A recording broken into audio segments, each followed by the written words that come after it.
नमस्कार, बहुत स्वागत है आप सबका एक बार फिर से हमारे YouTube चैनल के ऊपर। आज की इस वीडियो में हम एक 24 वर्ष युवक की जन्म कुंडली का अध्ययन करेंगे, जिनके एक रिलेटिव ने मुझे इनके बर्थ डिटेल्स शेयर किए हैं और ज्योतिष के माध्यम से इनके जीवन से जुड़े हुए कुछ प्रश्नों के उत्तर जानना चाहते हैं और साथ ही साथ चाहते हैं कि मैं इनकी कुंडली का विश्लेषण करूं। आगे बढ़ने से पहले हर बार की तरह आप सबसे निवेदन है, यदि अभी तक आपने हमारे चैनल को सब्सक्राइब नहीं किया तो आपसे सब्सक्राइब कर दें, बेल नोटिफिकेशन दबा दें। और यदि आप सब मुझसे कंसल्टेशन लेना चाहते हैं, संपर्क करना चाहते हैं, तो स्क्रीन के ऊपर फ्लैश हो रहे व्हाट्सएप नंबर के ऊपर आप मुझसे संपर्क कर सकते हैं। सीधे आ जाते हैं आज के इस कार्यक्रम के ऊपर। इनके बर्थ डिटेल्स को आप सबों के समक्ष रख देता हूं। 24 मई 1997 को इनका जन्म हुआ है। जन्म का समय है 6:04 सुबह के। जन्म का स्थान है पश्चिम बंगाल। प्रश्नों की बात कर ली जाए तो मेडिकल क्षेत्र के बारे में जानना चाहते हैं कि डॉक्टर बनने के योग हैं या नहीं है। विवाह को लेकर के कई सारे प्रश्न हैं इनके। अभी तक मेडिकल में सफलता नहीं मिल पाई है। पिछले कई वर्षों से, करीब 3 वर्षों से ये प्रिपरेशन कर रहे हैं एंट्रेंस एग्जाम की, लेकिन उसमें अभी तक असफलता मिली है। तो जानना चाहते हैं कि क्या डॉक्टर बनने का योग है या फिर नहीं है, और क्या इनको तैयारी जारी रखनी चाहिए या फिर तैयारी को छोड़ देना चाहिए। और एक बहुत अच्छा प्रश्न इन्होंने पूछा है जो कि बहुत कम लोग पूछते हैं, वो है स्पिरिचुअल ग्रोथ है या नहीं है। इन्होंने ये क्वेश्चन क्यों पूछा है, उसका भी जवाब हम ढूंढने की कोशिश करेंगे इनकी कुंडली में। सीधे आ जाते हैं आज के इस कार्यक्रम के ऊपर। इनके कुंडली को देखते हैं, लगन कुंडली को। 2 नंबर से इनकी कुंडली प्रारंभ हो रही है, यानी कि वृषभ लगन की बन जाती है। शुक्र लग्नेश बनते हैं जो कि लगन में ही बैठे हुए हैं। चंद्रमा देखें तो वो वृश्चिक राशि में जाकर के विराजमान है, यानी जातक की कुंडली बन जाती है वृषभ लग्न एवं वृश्चिक राशि की। यहां पर समझा जाए इनकी कुंडली को तो लग्नेश बनते हैं शुक्रदेव। और वृषभ लग्न वाले जातकों के स्वभाव की बात की जाए तो ऐसे लोग थोड़े जिद्दी स्वभाव के होते हैं, मेहनती होते हैं आमतौर पर। मैं बार बार कहता हूं कि वृषभ लग्न वाले लोग जरूरत पड़ने पर मेहनत करना जानते हैं। स्टेबिलिटी को पसंद करते हैं अपनी लाइफ में। क्रिएटिविटी की तरफ भी इनका इंटरेस्ट होता है। कला के प्रेमी भी होते हैं ऐसे लोग। खूबसूरत चीजें या ऐसी चीजें जो जीवन में सुख दे, वो चीजें इनको पसंद होती हैं। वृश्चिक राशि की बात की जाए तो ये जो राशि है ना, ये राशि काल पुरुष की कुंडली में अष्टम भाव में पड़ती है। इसलिए ये जो राशि है ये गहन सोच को दर्शाती है, डीप फीलिंग्स को दर्शाती है।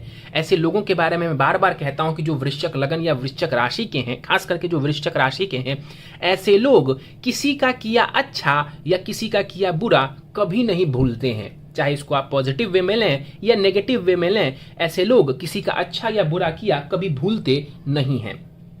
अपनी बातों को अपने मन में दबा करके रखने की ऐसे लोगों को आदत होती है।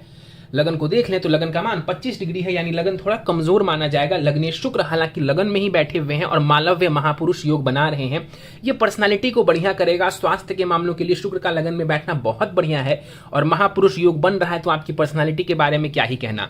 तो यहां पर शुक्र की स्थिति बढ़िया है, आकर्षण के लिए बढ़िया है, स्वास्थ्य के लिए बढ़िया है, शरीर के लिए ये बढ़िया है। षष्ठेश भी बनते हैं शुक्र जाकर के लगन में बैठे हुए हैं।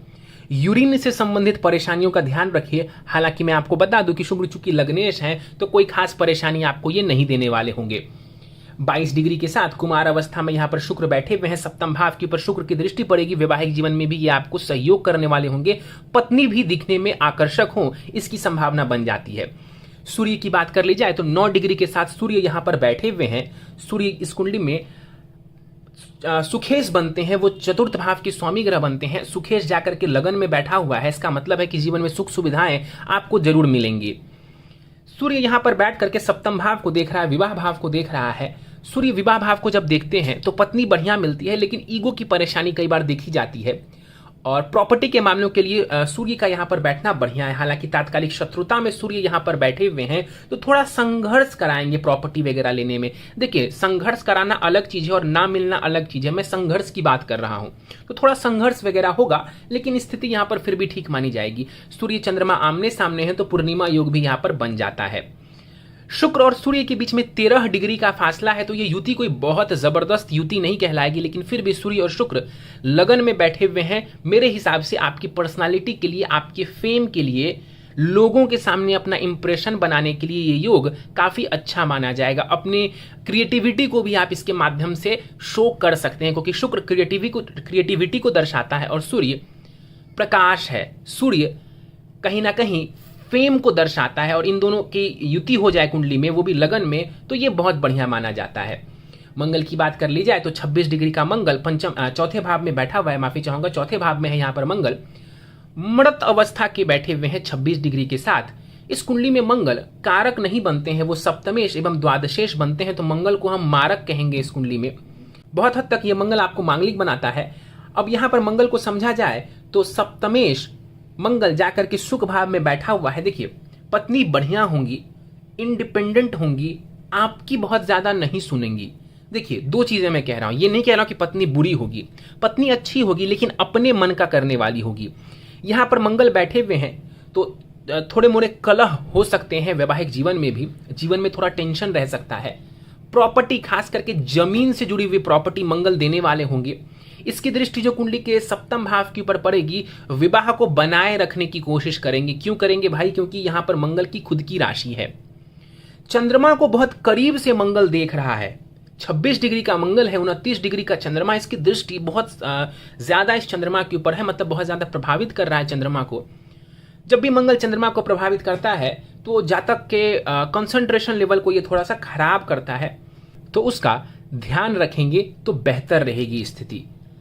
आगे बढ़ जाते हैं। मंगल की 7वीं दृष्टि करियर भाव के ऊपर पड़ेगी। करियर में भी अथक परिश्रम की आपको आवश्यकता पड़ेगी और यहां पर मंगल की दृष्टि जो लाभ भाव के ऊपर है तो प्रॉपर्टी के माध्यम से थोड़ा लाभ देंगे और साथ ही साथ यहां पर आपको एफर्ट्स करना होगा इनकम वगैरह जनरेट करने के लिए भी। राहु की बात कर लेते हैं। राहु 2 डिग्री के साथ कुंडली के पंचम भाव में बैठे हुए हैं, कन्या राशि में 2 डिग्री के साथ यहां पर राहु मृत अवस्था में बैठे हुए हैं बुध की राशि में। देखिए, कन्या राशि में राहु को अच्छा माना जाता है और पंचम भाव त्रिकोण में ये राहु बैठा हुआ है तो ये भी अच्छा है। लेकिन राहु जिसके घर में बैठा है वो बुध जाकर के 12वें भाव में यहां पर बैठे हुए हैं। यहां पर राहु है तो अच्छी राशि में लेकिन बुध की तरह परिणाम देगा। वो बुध 12वें भाव में जाकर के बैठा हुआ है तो एजुकेशन में थोड़ी परेशानी, जैसा आपने कहा कि सफलता मिलने में परेशानी आ रही है, टैलेंट होते हुए भी सफलता मिलने में आपको परेशानी आ रही है। पंचम भाव में जो राहु बैठे हुए हैं यहाँ पर ये आपके माइंड को बहुत शार्प करने वाले होंगे। राहु जब पंचम में होता है तो जातक इंटेलिजेंट होता है, मूर्ख नहीं होता, इंटेलिजेंट होता है जातक। तो यहाँ पर आपको ये राहु इंटेलिजेंट बनाएंगे लेकिन बुद्ध की स्थिति अच्छी ना होने की वजह से षडाष्टक दोष में है बुद्ध। आएंगे हम बुद्ध के ऊपर, लेकिन यहीं से बता दूं तो बुद्ध षडाष्टक दोष में है अपने भाव से, तो ये अच्छा नहीं है। राहु यहां पर बैठ करके एजुकेशन में, जैसा मैंने कहा कि ब्रेक दिलवाना, परेशानी दिलवाना, इसको दर्शा रहे हैं बुद्ध के कारण। भाग्य भाव के ऊपर, नवम भाव, उच्च शिक्षा भाव के ऊपर राहु की दृष्टि पड़ेगी। बहुत हद तक संभव है, जैसा आप मेडिकल में जाना भी चाह रहे तो अगर उच्च शिक्षा एमडी वगैरह की तरफ भी आप बढ़ेंगे तो वहां पर भी आपको थोड़ा समय लगे उसको क्रैक करने में, इसकी स्थिति भी यहां पर देखने को मिल रही है। लाभ स्थान के ऊपर राहु की दृष्टि पड़ेगी। इनकम में उतार चढ़ाव देखने को मिलेगा और कुंडली के लगन के ऊपर राहु की दृष्टि पड़ेगी तो इंटेलिजेंट ये राहु आपको बनाएगा, हाईली एम्बिशियस आपको ये राहु बनाएगा और क्रिएटिविटी के लिए ये बढ़िया है। हालांकि सूर्य के ऊपर राहु की दृष्टि पड़ रही है तो आत्मविश्वास का ध्यान रखें। कई बार आत्मविश्वास व्यक्ति का लड़खड़ा जाता है, खास करके जैसे कुछ ब्रेक लगे, थोड़ी असफलता मिले तो जातक निराश हो जाते हैं। ऐसा मत कीजिएगा क्योंकि राहु की दृष्टि दिखा रहा है कि आत्मविश्वास में भी उतार चढ़ाव ये राहु कराने वाले होंगे। आगे बढ़ जाते हैं, हम चंद्रमा को देख लेते हैं। 29 डिग्री के साथ चंद्रमा यहाँ पर बाल अवस्था में वृश्चिक राशि में बैठे हुए। देखिए, वृश्चिक राशि में चंद्रमा को हम नीच का मानते हैं, हालांकि 3 डिग्री तक ही चंद्रमा नीच के होते हैं, लेकिन फिर भी नीच की राशि में है तो बहुत अच्छा हम इसको नहीं बोलेंगे। एक अच्छी बात यह है इस चंद्रमा के बारे में कि ये चंद्रमा पक्ष बली है, पूर्णिमा का चंद्रमा है, पूर्णिमा के आसपास का चंद्रमा है, मुझे ये कहना चाहिए। तो इस चंद्रमा के पास बल बहुत अच्छा है और इस कुंडली में चंद्रमा तृतीयेश बनते हैं, तीसरे भाव के स्वामी ग्रह बनते हैं और जाकर के विवाह भाव के में बैठे हुए हैं, पार्टनरशिप के भाव में बैठे हुए। देखिए, यहां पर दिख पड़ता है कि आप पार्टनरशिप वगैरह कर सकते हैं अपने मित्रों के साथ, पत्नी के साथ इमोशनल बॉन्डिंग अच्छी रहने वाली है आपकी और डीप फीलिंग्स होंगी आपकी आपके पार्टनर को लेकर के, यानी अपने पार्टनर को लेकर के आपके मन में डीप फीलिंग्स होंगी, इमोशनल बॉन्डिंग भी यहां पर बढ़िया नजर आ रहा है। चंद्रमा लगन को देखेगा, फिर से बोलूंगा पर्सनालिटी के लिए बढ़िया है ये। गुरु के ऊपर बात कर लेते हैं। 27 डिग्री के साथ गुरु यहां पर बैठे हुए हैं, बाल अवस्था में गुरु है कुंडली के भाग्य भाव में। अब इस कुंडली में गुरु को समझा जाए तो वो अष्टमेश एवं लाभेश बनते हैं। मारक ग्रह है इस कुंडली में गुरु, कारक नहीं, मारक ग्रह है इस कुंडली में गुरु। 27 डिग्री के साथ यहां पर बैठे हुए हैं भाग्य भाव में और नीच की राशि में ये गुरु बैठा हुआ है। नीच भंग गुरु का हो रहा है। एक बात आपको और बता दूं कि यहां पर चंद्रमा का भी नीच भंग हो रहा है मंगल की दृष्टि के कारण। तो गुरु का यहाँ पर नीच भंग हो रहा है कुंडली के भाग्य भाव में, लेकिन सबसे इंपॉर्टेंट ये जानिए कि इस कुंडली में गुरु कारक नहीं होते हैं, ठीक है। तो नवम भाव में ये बैठे हुए भाग्य में उतार चढ़ाव दर्शाएंगे, सडन चेंजेस करवाएंगे, भाग्य का बहुत ज्यादा सहयोग नहीं दिलवाएंगे। पूछिए क्यों? क्योंकि ये अष्टमेश है, नीच का छोड़ दीजिए, नीच का होने से कोई दिक्कत नहीं है, ये अष्टमेश है, इस कुंडली में मारक है, इस वजह से भाग्य में उतार चढ़ाव दिलवाएंगे। ये नहीं कह रहा हूं कि भाग्य का कभी सहयोग नहीं मिलेगा, लेकिन हमेशा जो है चाहिएगा कि भाग्य का सहयोग मिले, तो ऐसी स्थिति देखने को नहीं मिल रही है। उच्च शिक्षा वगैरह चाहिए, परिश्रम, अथक परिश्रम करना होगा, अन्यथा परेशानी आएगी। पिता के स्वास्थ्य का ध्यान रखिए। गुरु लगन को देखेगा, ज्ञान देने वाला होगा, परिश्रम के साथ ही लेकिन सफलता मिलेगी। और दूसरा, अपने स्वास्थ्य का ध्यान रखिए। और कुंडली के तीसरे भाव के ऊपर गुरु की दृष्टि पड़ेगी, मेहनत ज्यादा करवाएंगे आपसे।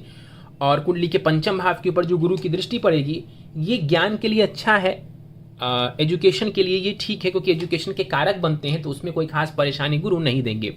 आ जाते हैं कुंडली के लाभ भाव की तरफ। शनि एवं केतु लाभ भाव में बैठे हुए हैं। अब देखिए, कहने को तो यहाँ पर कह देना चाहिए कि श्रापित दोष है, लेकिन दोनों की डिग्री को ध्यान से देखिए तो एक 22 डिग्री में शनि है, 2 डिग्री के केतु हैं, तो दोनों में डिग्री का बहुत ज्यादा फर्क नजर आ रहा है हमें। तो यहाँ पर हम इसको अलग अलग ही लेंगे, साथ में नहीं कंसिडर करेंगे। अब शनि को समझें तो शनि कुंडली का भाग्येश और कर्मेश होकर के लाभ स्थान में बैठा हुआ है, ये बढ़िया है। करियर के माध्यम से धन का लाभ उठाने के लिए शनि की स्थिति बढ़िया नजर आ रही है। लेकिन राहु की दृष्टि भी है शनि के ऊपर, ठीक है। यहाँ पर केतु दूर बैठे हुए हैं, लेकिन राहु की दृष्टि भी है, तो करियर में थोड़ा परिवर्तन देखने को मिले, करियर में थोड़े चेंजेस देखने को मिले, ऐसी स्थिति मिल सकती है। लेकिन करियर से आप लाभ उठाएंगे, भाग्य से लाभ मिलेगा आपको, इसमें कोई दो राय नहीं है। यहाँ पर शनि कुमार अवस्था के होकर के बैठे हुए हैं। लगन को देखेंगे, विलंबित करेंगे आपके कार्य को, जो कार्य जल्दी पूरा होना चाहिए उसमें थोड़ा समय लगेगा। पंचम भाव के ऊपर शनि की दृष्टि पड़ेगी, एजुकेशन में विलंब करेंगे, नुकसान नहीं देंगे। देखिए, शनि इस कुंडली में कारक है, यानी कि फायदा पहुंचाने के लिए शनि बाध्य है, शनि फायदा पहुंचाने के लिए बाध्य है। लगन को देखेगा तो मैच्योरिटी देगा। आप कहेंगे कि शनि पॉजिटिव है तो लगन में क्या फायदा करेगा, तो लगन में आपको मैच्योरिटी देगा दृष्टि डाल करके। कुंडली के पंचम भाव के ऊपर देखेंगे तो ये भी आपको ज्ञान देने वाले होंगे, लेकिन शनि की आदत है डिले। कारक है मारक है वो बात अलग है, लेकिन शनि का नेचर ही है डिले करना, तो थोड़ा डिले तो ये देगा। और कुंडली के दसम दृष्टि इसकी पड़ेगी अष्टम भाव के ऊपर शनि की, तो आयु की वृद्धि करेंगे। क्यों करेंगे? क्योंकि आयु का कारक है शनि और इस कुंडली में भी कारक है शनि, तो वो आयु की वृद्धि करेंगे। केतु की बात कर लेते हैं। केतु 2 डिग्री के साथ यहां पर बैठे हुए हैं लाभ स्थान में, और लाभ स्थान में केतु बैठा हुआ है गुरु की राशि में, मीन राशि में।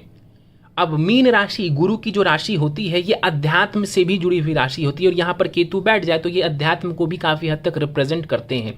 तो अध्यात्म की तरफ रुचि यहाँ पर केतु आपको दिलवाने वाले होंगे। हालांकि गुरु की स्थिति और अच्छी होती तो स्थिति ज्यादा बेहतर नजर आती हमें।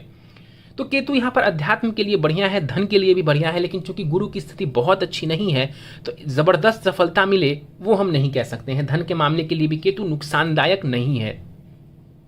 राशि का परिवर्तन दिख रहा होगा आपको शनि एवं गुरु के बीच में, कि इन दोनों ने आपस में राशि का परिवर्तन किया है। राशि परिवर्तन जब किसी ग्रह का होता है आपस में, तो बहुत स्ट्रांग बॉन्डिंग बन जाती है दोनों ग्रहों की, और इस राशि परिवर्तन को हम बहुत शुभ मानते हैं। आई रिपीट, इस राशि परिवर्तन को हम बहुत शुभ मानते हैं। तो इस राशि परिवर्तन से आपको लाभ ही मिलेगा, भाग्य और धन से जुड़ा हुआ लाभ आपको जीवन में देखने को मिलेगा।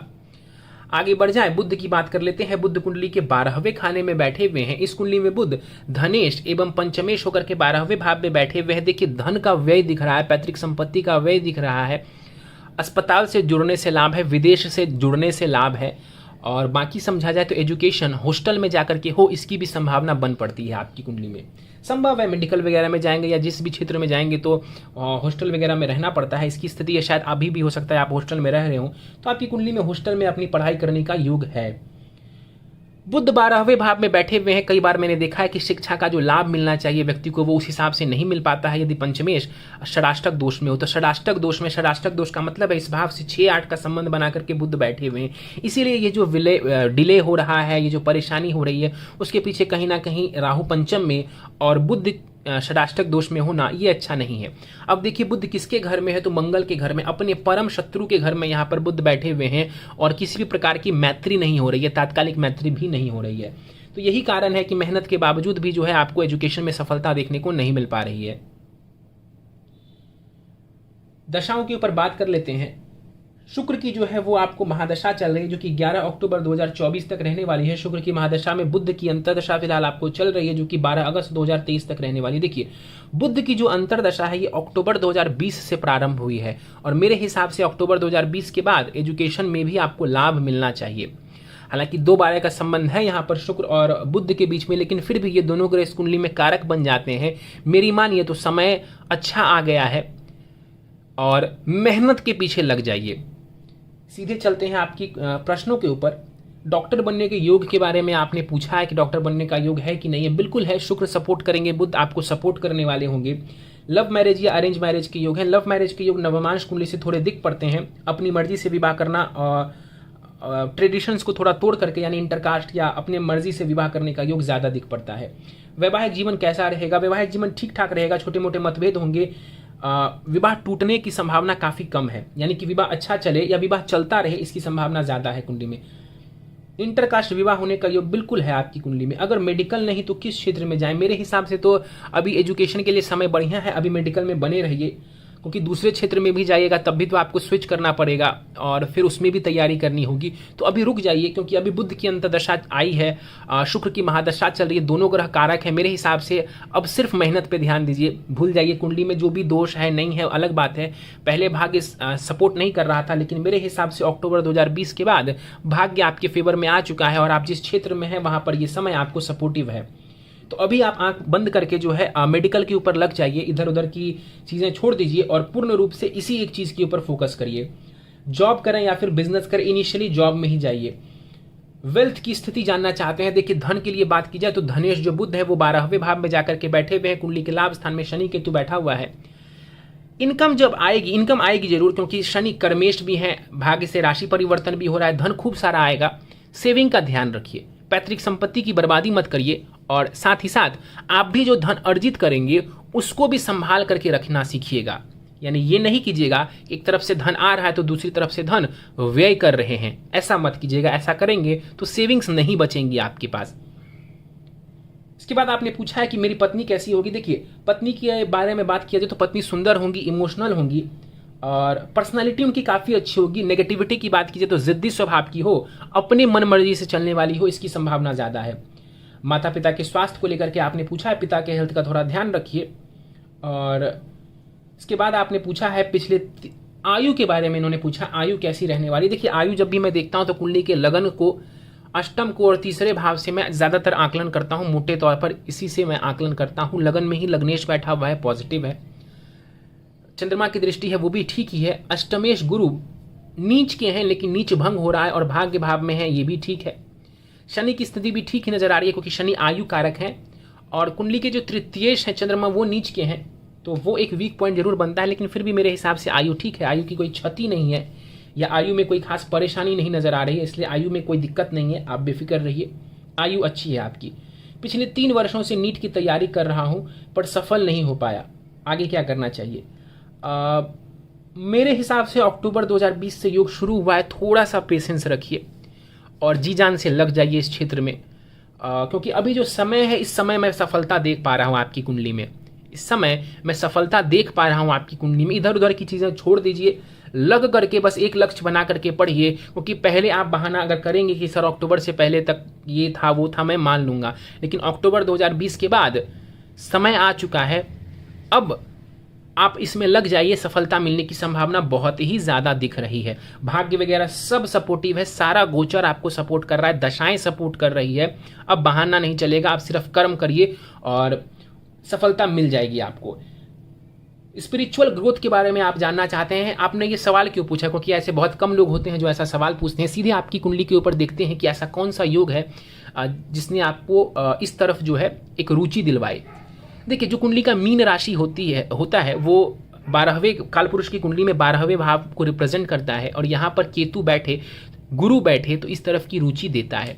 शनि केतु का योग ये डिटैचमेंट योग कहलाता है। आई रिपीट, शनि केतु का जो योग होता है ये आध्यात्मिक योग, ये संन्यास योग भी इसको कहते हैं। किताबों में पढ़ेंगे तो शनि केतु को योग को सीधा संन्यास योग लिख दिया जाता है। क्या शनि केतु का योग हमेशा हर व्यक्ति को सन्यासी बनाता है? मेरे हिसाब से नहीं। मेरे हिसाब से नहीं, ये प्रोफेशन को डैमेज करता है। आई रिपीट, शनि केतु का जो योग है ये आमतौर पर सबको सन्यासी नहीं बनाता, बल्कि प्रोफेशन को ये डैमेज करता है। किस प्रकार से? तो जातक एक्शन लेने से पहले 1000 चीज़ें सोचता है। टैलेंट है लेकिन एक्शन लेने से पहले सोचेगा करूं या ना करूं, अब करूं कि कब करूं। तो वहां पर जातक को हिम्मत जुटाने में परेशानी होती है अपने कार्य को लेकर के, अपने कर्म को लेकर के। हालांकि डिग्री का फासला है यहाँ पर बहुत ज़्यादा, इसलिए मैं बहुत स्ट्रेस नहीं दूंगा उसके ऊपर। लेकिन हाँ, शनि केतु दोनों ही मीन राशि में बैठे हुए और गुरु के साथ राशि परिवर्तन है, तो स्पिरिचुअल ग्रोथ की संभावना है आपकी कुंडली में। और चंद्रमा भी जो है वो वृश्चिक का है। वृश्चिक का चंद्रमा मैंने कहा था कि जिद्दी स्वभाव बनाता है और मंगल की दृष्टि भी है। तो अगर आप अध्यात्म की तरफ भी हट करते हैं, अध्यात्म में भी तो हठ योग होता है, तो उस तरफ भी सफलता मिलने की संभावना है। अभी करियर के ऊपर ध्यान दीजिए, शुक्र की दशा चल रही है, अभी उसको रहने दीजिए। अभी कोई समय भी नहीं है उस तरफ ज्यादा ध्यान देने का। मेडिटेशन वगैरह कर सकते हैं, करना चाहिए, उसमें लाभ मिलेगा। उपाय पर जाने से पहले नवमांश कुंडली को देख लेते हैं। नवमांश कुंडली को बेसिकली हम ग्रहों के बलाबल और मेनली विवाह के लिए देखते हैं। नवमांश कुंडली आपकी सिंह लग्न की बन जाती है। लग्न में बुध बैठा हुआ है, सप्तम को देख रहा है, बहुत अच्छी स्थिति है। यहाँ पर गुरु की स्थिति ठीक ठाक है। कुंडली में सूर्य चंद्रमा साथ बैठे हुए हैं, ये वीक पॉइंट बनता है D9 चार्ट में। मन जो है ना भटकाव में है, ये दिख रहा है। दोनों ही चार्ट से मन थोड़ा भटकता है, कंसंट्रेशन की परेशानी होती है। इसके अलावा जो है विवाह की बात कर ले जाए तो शनि उस कुंडली में विवाह के स्वामी ग्रह हैं, छठे में जाके बैठे हुए हैं राहु के साथ, यानी कि पत्नी के साथ मतभेद हो सकता है। और साथ ही साथ कोशिश करिएगा कि किसी भी प्रकार से, देखिए मैं ये सलाह दे रहा हूँ, ऐसा जरूरी नहीं है कि आप ऐसा करें, लेकिन किसी भी प्रकार से आपस में ट्रस्ट को लूज मत होने दीजिएगा। किसी भी प्रकार से किसी तीसरे व्यक्ति की वजह से या किसी भी प्रकार से ट्रस्ट लूज मत होने दीजिएगा अपने पार्टनर और खुद के साथ। अदरवाइज विवाह काफ़ी अच्छा नज़र आ रहा है। डिवोर्स वगैरह के चांसेस बहुत कम है, यानी कि विवाह अच्छा बना रहे इसकी संभावना है। जो सलाह मैंने दी है कि ट्रस्ट वाला जो इशू है उसको बेहतर रखिएगा, कोई परेशानी देखने को नहीं मिलेगी। अगर वो लैक कीजिएगा तो फिर मेजर इशू दिखेगा आपको। आई रिपीट, तो फिर मेजर इशू दिखेगा, क्योंकि वहां शुक्र भी केतु के साथ जाकर के बैठा हुआ है, शनि राहु के साथ है। चलिए उपाय को देख लेते हैं। कुंडली मिलान कर लीजिएगा, संभव हो तो कुंडली मिलान करके विवाह कीजिएगा, ज्यादा बेहतर रहेगा। नीलम पहन सकते हैं आप। उपाय के ऊपर बात करें तो नीलम रत्न धारण कर सकते हैं। 7 सवा 7 रत्ती का नीलम पंच धातु की अंगूठी में जड़वा करके दाहिने हाथ की मध्यमा उंगली में आप धारण कर सकते हैं। शनिवार की संध्या काल को हर सोमवार शिवलिंग के ऊपर जल दूध से अभिषेक करें और नित्य ओम गम गणपतये नमः इस मंत्र का 1 माला यानी 108 बार जाप करेंगे। फिर उसके बाद गणेश अथर्वशीर्ष का पाठ करेंगे और फिर दुर्गा कवच का पाठ करेंगे। मुझे नहीं लगता है कि 12 से 15 मिनट से ज़्यादा का समय लगेगा, ये मैक्सिमम मैंने आपको कह दिया। तो प्रतिदिन 12 से 15 मिनट का समय आप कितनी भी बिजी शेड्यूल में हो आप निकाल सकते हैं। ओम गम गणपतये नमः 1 माला, गणेश अथर्वशीर्ष 1 बार, दुर्गा कवच 1 बार प्रतिदिन पढ़ना है। नियमित पढ़ना है, सुबह के समय में पढ़ना है, लाभ मिलेगा। और जो रत्न मैंने आपको कहा है वो धारण कर लीजिएगा। कंटिन्यूटी बनाए रखेंगे पढ़ाई में भी, डिसिप्लिन में भी और उपाय में भी, तो लाभ मिलेगा। बाकी समय अभी एजुकेशन के लिए बढ़िया है। दिमाग से निकाल दीजिए कि 3 साल से कर रहा हूँ कि 4 साल से कर रहा हूँ। अभी जो भी है 6 महीना साल भर आप बिल्कुल कमर कस के पढ़ाई करिए। पिछला अगला सब छोड़ दीजिए, अभी जो करना है उसके ऊपर फोकस करिए। और मुझे लगता है कि ये समय सफलता अर्जित करने का है, समय आ चुका है। अब अगर लैग करते हैं तो आपकी तरफ से कमी होगी, ना कि कुंडली की तरफ से। चलिए तो दोस्तों, ये था इस 24 वर्ष व्यक्ति की जन्म कुंडली का अध्ययन। उम्मीद है आपको हमारा यह कार्यक्रम पसंद आया होगा। कार्यक्रम पसंद आया तो आप इसको लाइक कर दें, शेयर कर दें। अभी तक आपने हमारा चैनल सब्सक्राइब नहीं किया तो आपसे सब्सक्राइब कर दें। इसी प्रकार अपनी जन्म कुंडली का अध्ययन कराने के लिए आप स्क्रीन के ऊपर दिए गए व्हाट्सएप नंबर के ऊपर मुझसे संपर्क कर सकते हैं। इस वीडियो में फिलहाल इतना ही। आप सभी का बहुत बहुत धन्यवाद।